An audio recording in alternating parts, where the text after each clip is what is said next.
I'm going to share with the team today just a few thoughts that I have about my own process every day and what has helped me in terms of getting to the place I'm at now. More importantly, what has helped me stay at the place that I'm at today. So this is going to be a lot of fun.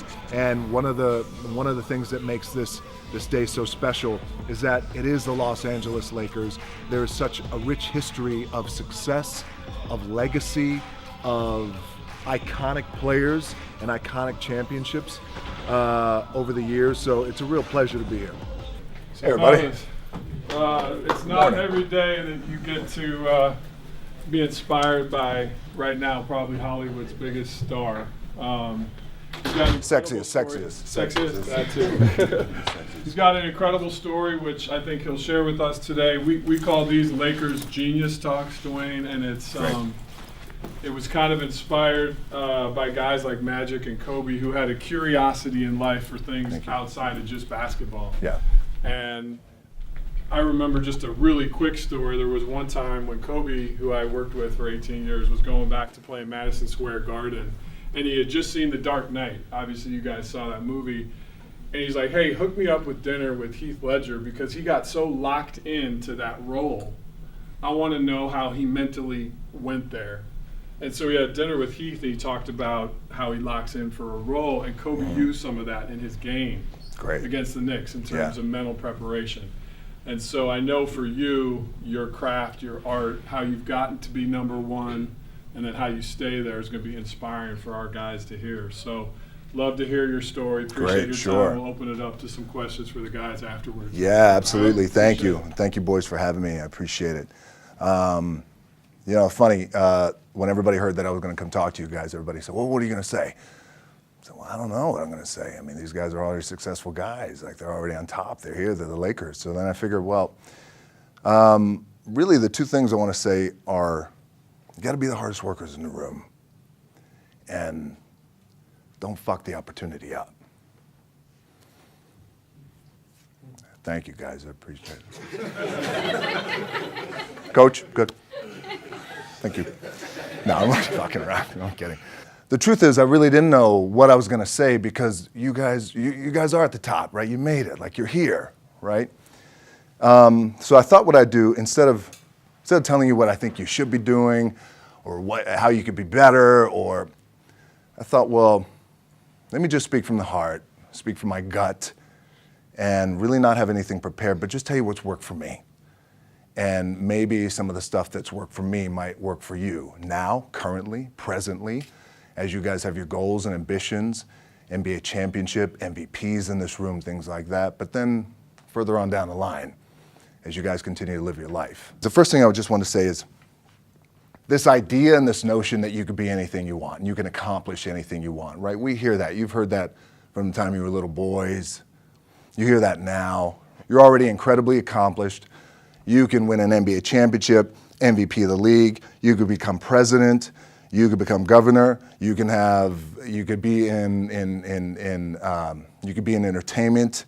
You could do Charles, and you could do Shaq. You could do that. You could do whatever you want to do.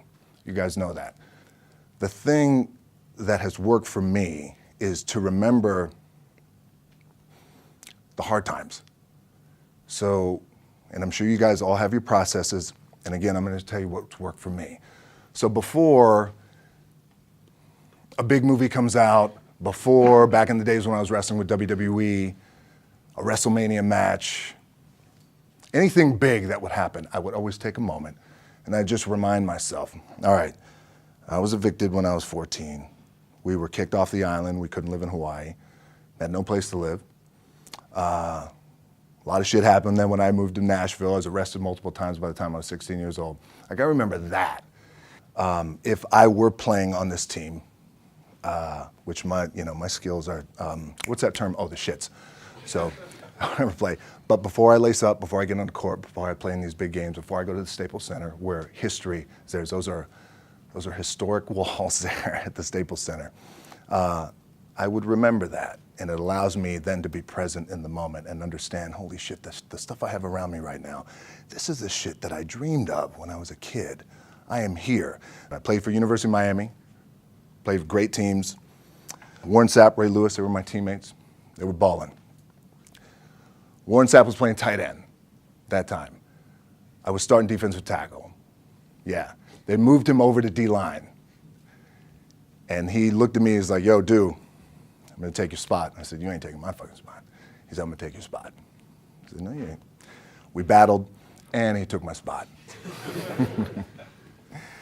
Now, you can imagine how that fucked with me, because there goes my opportunity. He went in, switched to defensive tackle, lit the world on fire. Well, what that did, it crushed me, and it crushed my dreams. I had a piss-poor senior year, zero production, no NFL, no combine invite, nothing. Finally went to the CFL, Calgary Stampeders, making $250 a week Canadian.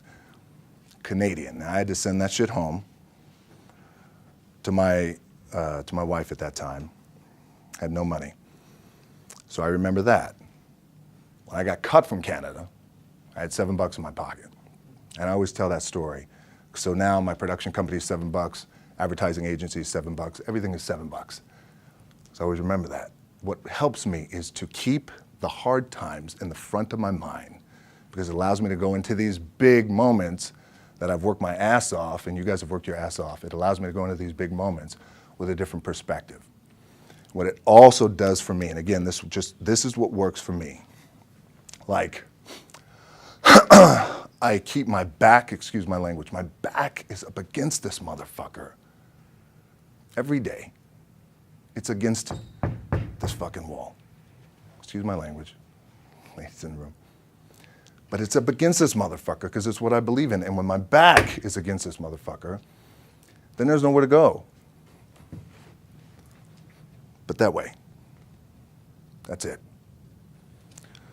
So I feel like this could be something, an ideology and mindset, that could help you, if you look at it that way. Because you made it already. We made it. We're successful boys, and we're lucky boys to be where we're at. Oh, you guys made it. Everybody's rich in the room. Nobody's going to get evicted anymore. Anything you got, there's no more money problems, right? You got a lot of hands out now. Hey, can I get a little bit? Can I get a little bit? Right? That happens. But when you make it, for me, I need this. I need this. So every day, my back is up against this motherfucker, and this is how I operate. Now, doesn't mean you don't smile. Doesn't mean you don't laugh and joke, right? You're happy. I'm a happy guy. But when it comes to business and when it comes to executing, it's up against this. And I got to go that way. And I don't give a fuck who is in front of me. They're not going to stop me.